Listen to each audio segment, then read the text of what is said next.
مقدس نور سره دیده پزا رنگین ښکاري ستا رڼاګانې له اسمانه تر زمینه ښکاري مقدس نور سره دیده پزا رنگین ښکاري.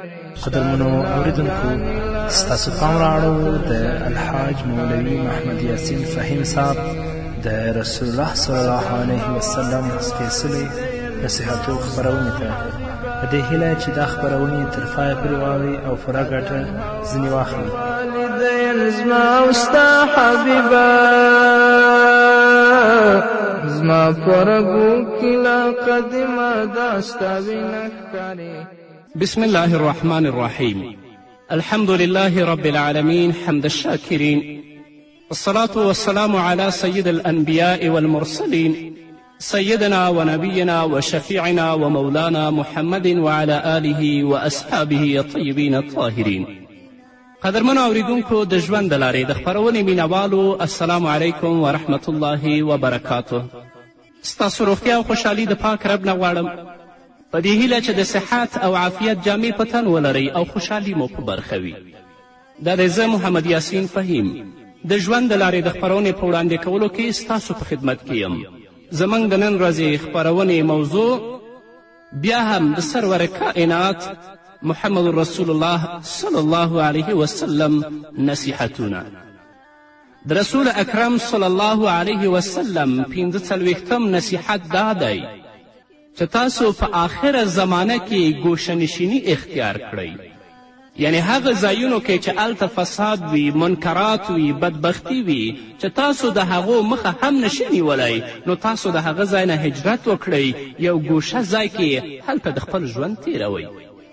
هغه حدیث چې بخاري د حضرت ابو سعید خدری رضی الله تعالی عنه څخه روایت کړی، په هغه کې رسول اکرم صلی الله علیه وسلم فرمایي چې نږدې دی چې د مسلمانانو غوره مال به هغه څاروي او هغه پسونه وي چې د غره په څوکه او د باران د اوسېدو په ځای کې پیایي، او د خپل دین د ساتنې په مخه د تښتېدو لاره یې غوره کړي.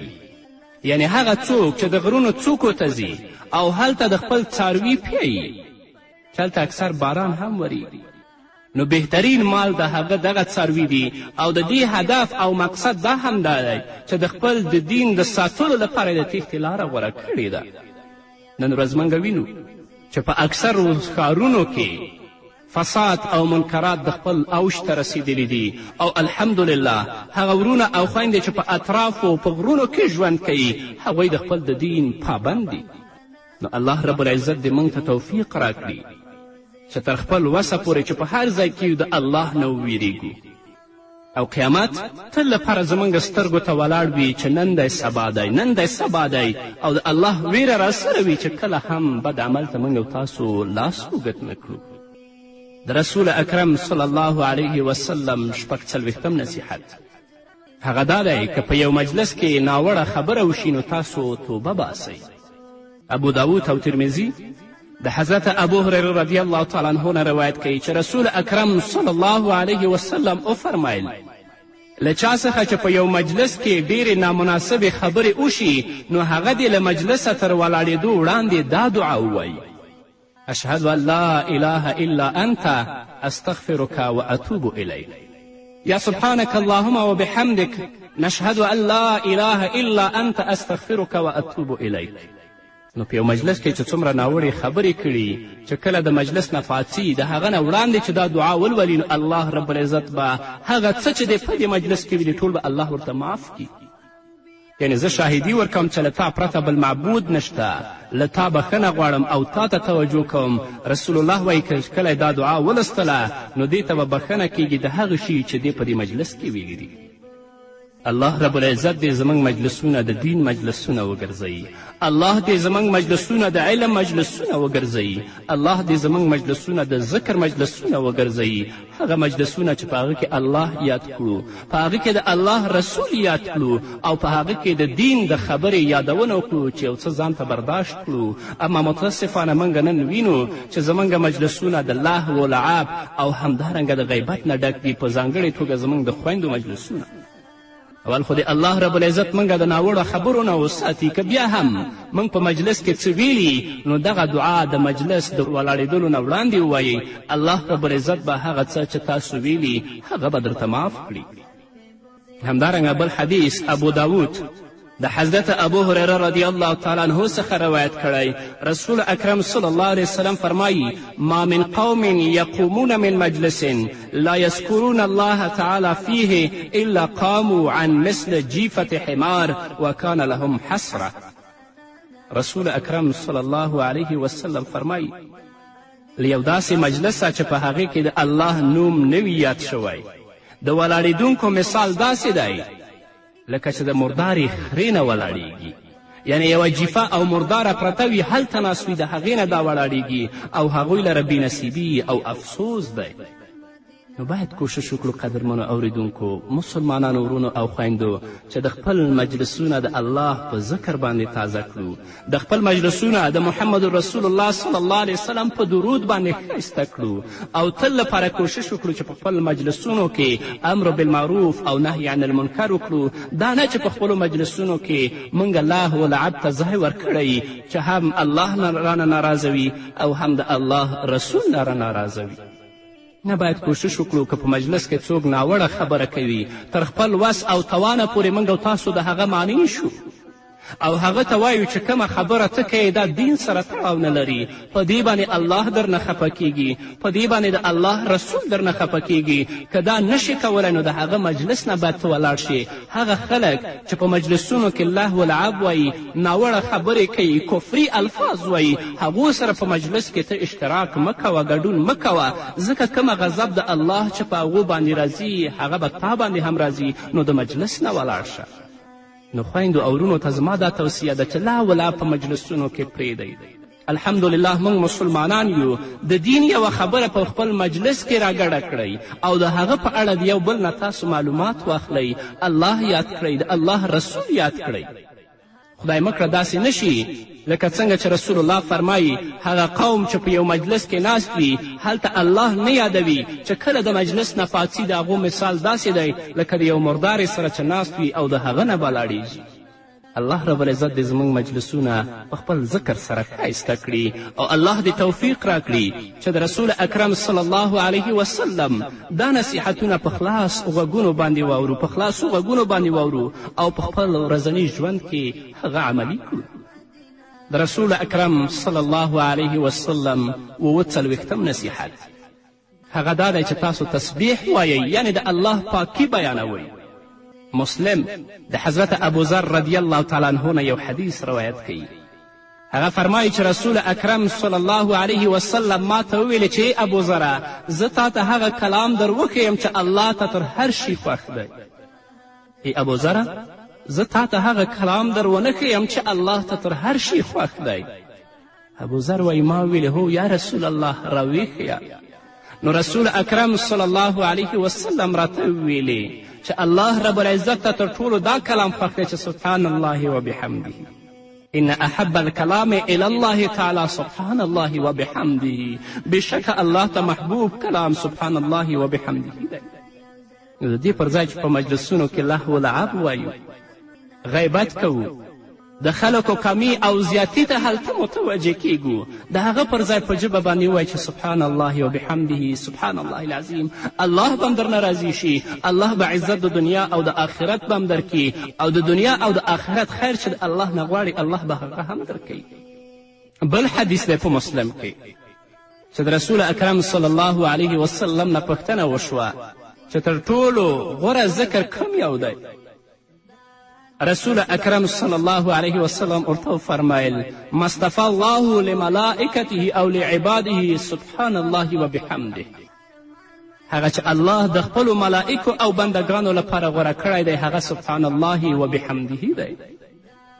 ډېر آسانه کلمات دي، په دې باندې به الله رب العزت تا ته ډېر اجر درکوي او الله به درنه راضي کیږي. بل حدیث د بخاري دی. حضرت ابو هریره رضی الله تعالی عنه فرمایي چې رسول اکرم صلی الله علیه وسلم وفرمایل 3 کلمې دي چې هغه په ژبه باندې ډېرې آسانه دي، یعنی په ژبه سپکې دي او الله څخه ډېرې محبوبې دي او په تله د میزان کې ډېرې درنې دي. هغه 3 کلمې دا دي: سبحان الله وبحمده سبحان الله العظیم. نو دا د محمد رسول الله صلی الله علیه وسلم نصیحت دی موږ ته چې تاسو تسبیح وایئ، الله یادوئ. په هر ځای کې چې یاستئ کوشش کوئ چې ستاسو ژبه د الله په یاد باندې تازه وي.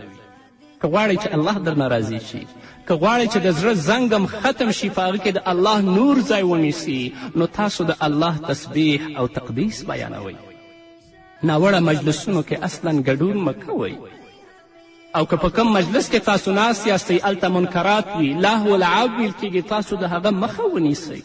که مخه نشئ نیولی د هغه مجلس نه ولاړ شئ، لاړ شئ. او که په هغه مجلس کې بیا هم تاسو ګډون کوئ، نو څومره ګناه چې د هغو ده، په هغو ګناه کې به تاسو هم ورسره شریک یاست. د رسول اکرم صلی الله علیه وسلم 48 نصیحت هغه دا دی چې تاسو استغفار غواړئ، یعنې د الله نه بخښنه غواړئ. ځکه هغه عبادت چې د الله رب العزت د شان سره لایق دی، هغه موږ یو هم نه دی کړی. او تل لپاره په ګناه کې اخته یو، په معصیت کې اخته یو. نو د الله نه بخښنه غواړئ چې الله ته ما ته بخښنه وکړي، زما د ګناهونو نه ته درګذشت وکړي، یا الله ما ته د نیکې لارښوونه وکړي. بخاري یو حدیث د حضرت شداد بن اوس رضی الله تعالی عنه نه روایت کړی چې رسول اکرم صلی الله علیه وسلم وفرمایل سید او سردار د استغفار دا دی چې انسان وایي: اللهم انت ربی لا اله الا انت خلقتنی وانا عبدك وانا على عهدك ووعدك ما استطعت اعوذ بك من شر ما صنعت ابوء لك بنعمتك علي وابوء بذنبي فاغفر لي فانه لا يغفر الذنوب الا انت. رسول الله وایي څوک چې د ورځې په یقین سره دا دعا وایي، نو که تر ماښامه وړاندې وفات شو، دا به الله جنت ته بیایي. او څوک چې د شپې په یقین سره دا دعا وایي، نو که تر سهار وړاندې وفات شو، الله به هم جنت ته بیایي. نو ځکه رسول الله صلی الله علیه وسلم وایي چې تاسو استغفار غواړئ، د الله نه بخښنه غواړئ. او سید و سردار د استغفار دغه دعا ده چې ما تاسو ته ولستله. کوشش کوئ چې سهار او ماښام دا دعا لولئ. که په د سهار هم ولستله، د ماښام نه مخکې په تاسو باندې مرګ راشي، الله به هم جنت ته تاسو بیایي. او که شپې هم ولستله، د سهار نه مخکې په تاسو باندې مرګ راغی، هم به الله تاسو جنت ته بیایي. ډېره آسانه دعا ده. رسول اکرم صلی الله علیه وسلم به د ورځې 100 ځلې نه زیات د الله رب العزت نه بخښنه غوښتله. نو موتا چې تل لپاره به ګناه کې اخته یو، ولې به د الله نه بخښنه نه غواړو؟ رسول اکرم صلی الله علیه وسلم فرمایي: والذي نفسي بيده لو لم تذنبوا لذهب الله تعالی بكم ولجاء بقوم يذنبون فيستغفرون الله تعالی فيغفر لهم. قسم په هغه ذات چې زما روح په ولکه کې دی، که تاسو ګناه ونه کړئ، نو الله رب العزت به تاسو پر ځای داسې قوم راولي چې ګناهونه به کوي، او الله ته به توبه وباسي، مغفرت به غواړي، او الله به هغوی ته بخښنه کوي. چې ګناه دې کړی، په خپل ګناه باندې مه ناامیده کېږه چې الله ما ته بخښنه کوي. که نه، الله نه مه ناامیده کېږه. د تضرع او د عاجزي لاسونه الله ته پورته کړه، کلکه او نصوح توبه وباسه، الله به تا ته بخښنه کوي. نو قدرمنو اوریدونکو مسلمانانو ورونو او خویندو، راشئ چې د رسول اکرم صلی الله علیه وسلم دا نصیحتونه په خلاصو غوږونو باندې واورو. په دې کې عزت دی، په دې کې کامیابي هم د دنیا او د آخرت ده، په بل شي کې نشته. د الله رب العزت نه ځان لپاره، تاسو لپاره او د نړۍ ټولو مسلمانانو لپاره د نیکو اعمالو توفیق غواړم، تر څو چې الله موږ ته عزت د دنیا او د آخرت راکړي. په همدې هیله نور به واورو، خو هغه دیوې د مینو مال او کمال بل جمال درې د محبت شرطونه، مال او کمال بل جمال درې د محبت شرطونه، وړه پتا کې محمد رسول امین ښکاري، ستاروناګانې له اسمانه تر زمینه ښکاري، مقدس نور سره دی دا فضا رنګینه ښکاري، ستاروناګانې له اسمانه تر زمینه ښکاري. قدرمنو اوریدونکو، بیا هم زموږ سلامونه او نیکې هیلې ومنئ، په دې هیله چې تر دې دمه تاسو زموږ ملتیا کړې وي. د رسول اکرم صلی الله علیه وسلم 49 نصیحت دا دی چې تاسو په جنت کې ځان لپاره ونې شنې کړئ.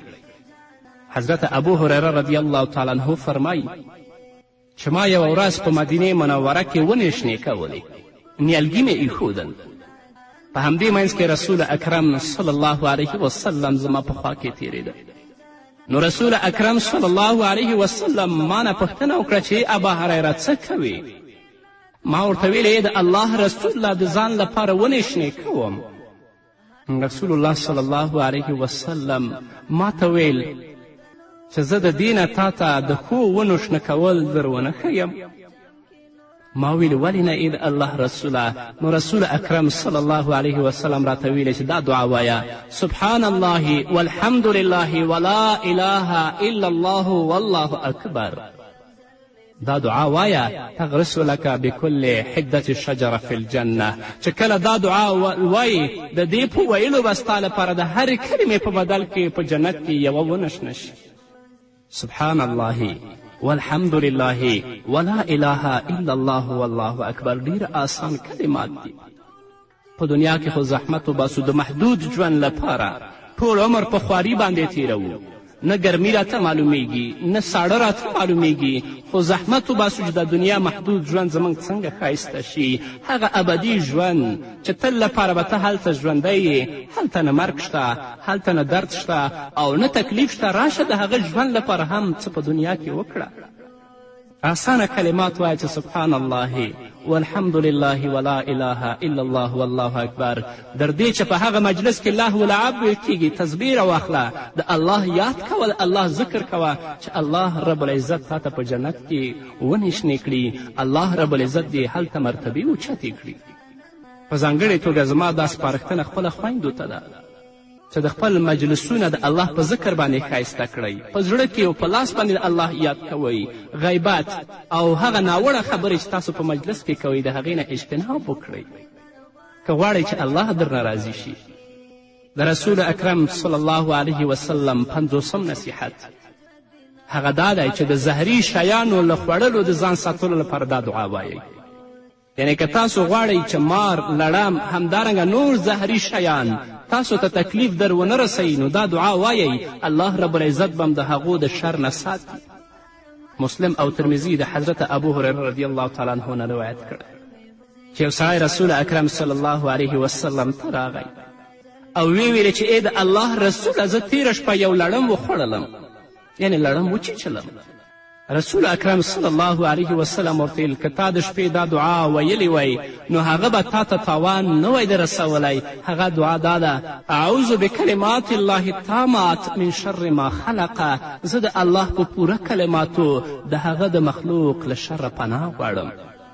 نو که تاسو د خپل کوټه کې د خپل کورنۍ کې دغه دعا ولولئ، الله رب العزت به هم د مار، د لړم او د نورو خزندهو د چیچلو او د تکلیف رسولو نه ساتي. په یو بل روایت کې دي څه چې پورتني کلمات، یعنې دغه کلمات چې ما تاسو ته ولوستل 3 وارې ووایي نو هغه ته په شپه کې هیڅ زهرجن شی تاوان نشي رسولی. حضرت سهیل رضی الله تعالی عنه وایي چې زموږ په کور کې دا کلمې ورښودل کېدې او ټولې کورنۍ به هره شپه دا کلمې ویلې. نو زموږ د کور یو ماشوم یو ځل زهرجن شي وچیچه، خو اصلا هغه د درد احساس نه کوه. اعوذ بکلمات الله التامات من شر ما خلق. که غواړې چې د زهرجن شي، د تکلیف نه بچ شي، نو د رسول اکرم صلی الله علیه وسلم دا نصیحت په خلاصو غوږونو باندې واوره، الله رب العزت به دې د هغو د تکلیف نه ساتي.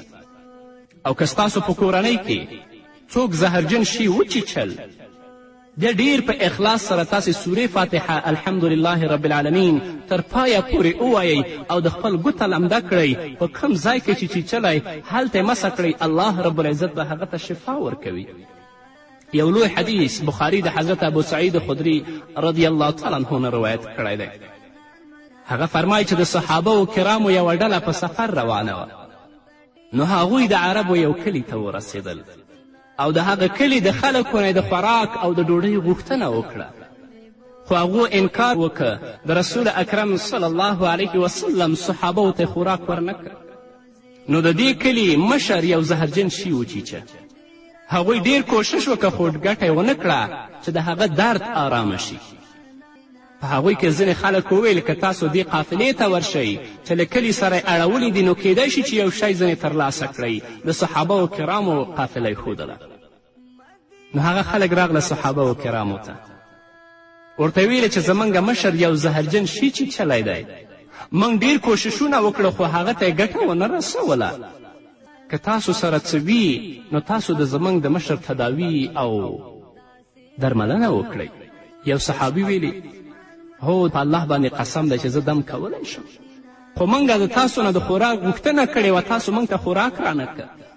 تر هغه وخته پورې زه دا دم نه کوم تر څو چې تاسو موږ ته خوراک رانه کړئ. نو هغه خلکو صحابه و کرام رضوان الله تعالی اجمعین سره د پسو په رمه باندې موافقه وکړه چې موږ به تاسو ته څاروي درکوو. هغه صحابي ورغی او په سورت فاتحې دم که، یعنې سورې فاتحه یې ولستله، په کم ځای کې چې هغه ته تکلیف رسېدلی و هلته شف او کف که. نو هغه د کلي او د قوم مشر ته الله شفا ورکړه، جوړ شو. نو هغه خلکو چې کومه هدیه د دې صحابي سره واده کړې وه هغه یې دې ته ورکړه. ځینې صحابه و کرامو رضوان الله تعالی اجمعین ویل دا هدیه تقسیم کړه، خو چا چې دم کړی و هغه ویلې چې تر هغې نه تقسیموم چې څو رسول اکرم صلی الله علیه وسلم ته مې د واقعي بیان نه وي کړی چې رسول اکرم صلی الله علیه وسلم موږ ته څه بیان کوي. نو دا صحابه کرام رسول اکرم صلی الله علیه وسلم ته راغله، ټوله قصه رسول الله ته بیان کړه. رسول اکرم صلی الله علیه وسلم ورته ویل تا ته څرنګه معلومه شوه چې د دې سورې په ذریعه دم هم کیږي؟ بیا رسول اکرم صلی الله علیه وسلم ویل تا ښه کړي، نو دا څاروي چې هغوی تاسو ته درکړي دا تقسیم کړئ او ما ته هم حصه راکړئ. د دې په ویلو سره رسول اکرم صلی الله علیه وسلم وخندل. دا د رسول الله صلی الله علیه وسلم نصیحت دی، خو په دې شرط چې موږ په خلاصو غوږونو واورو او دا عقیده ولرو چې دا د الله کلام دی او په دې سره به الله رب العزت زموږ مریض ته یا هغه چا ته چې هغه مار او لړم چیچلی الله شفا ورکوي، چې په دې نیت وایي الله به شفا ورکوي. او د رسول اکرم صلی الله علیه وسلم د دې حدیث نه دا هم ثابته شوه که څوک دم کوي یا تاسو ته څه شویست لیکي یا تعویز لیکي که تاسو څه شکرانه ورکوئ په دې کې باک نشته، خو دا نه چې هغه به درته وایي چې ته به ما ته تور غویه راولې یا به سپین څاروی راولې یا به تور چرګ راولې یا به سور چرګ راولې، دا نه، یا دا به هم در باندې نه ږدي چې ته به ما ته 1000 او 2000 روپۍ راکوي. دا د هغو چل دی چې تاسو نه بیا په چل باندې پیسې اخلي، نه چې هغه تاسو ته کله څاښت ولیکه یا شویز درته ولیکه یا ستاسو په مریض باندې دم وکه، تاسو کولی شئ چې د هغه په مقابل کې څه شکرانه ورکړئ، دا هغه ته حلاله ده. نن راکسرو خلکو د دم او د تعویز نه تجارت جوړ کړی دی. خلکو کې ناپوهي زیاته ده، چاته وایي چې ته ماته سور غویه راوله، چاته وایي چې ته تور غویه راوله، او چاته وایي چې ته ماته داسې چرګ راوله چې د هغه په وینه یې لیکم. دا ټولې دوکې دي، تاسو دوکه کوي. هو یو عالم چې د الله د دین نه خبر وي، د الله د کلام او د رسول الله د ویناو نه خبر وي، چې کله تاسو هغه څه ورځئ تاسو ته یو دم کوي یا تاسو ته یو شویست لیکي، نو تاسو کولی شئ چې د هغه په بدل کې تاسو هغه ته څه شکرانه ورکړئ، هدیه ورکړئ او هغه یې قبوله کړي. په دې کې شرعا هیڅ کوم مشکل نشته دی. نو قدرمن اورېدونکو دا وه زموږ د نن ورځې خپرونه چې ستاسو درانه حضور ته وړاندې شوه. تر بلې خپرونې پورې چې زه بیا هم ستاسو درانه حضور ته راځم، تاسو ټول په پاک رب سپارم. پاتې ژوندم نیکمرغه، ښاد، بریالي او کامیاب اوسئ. ستا د وزر د رحمت شوري لر او برته تللي، ستا د وزر د رحمت شوري لر او برته تللي، د هر مومن په زړه کې ستا سپېڅلې مینه ښکاري، ستا رڼاګانې له اسمانه تر زمینه ښکاري، مقدس نور سره دې دا فضا رنګینه ښکاري، ستا رڼاګانې له اسمانه تر زمینه ښکاري.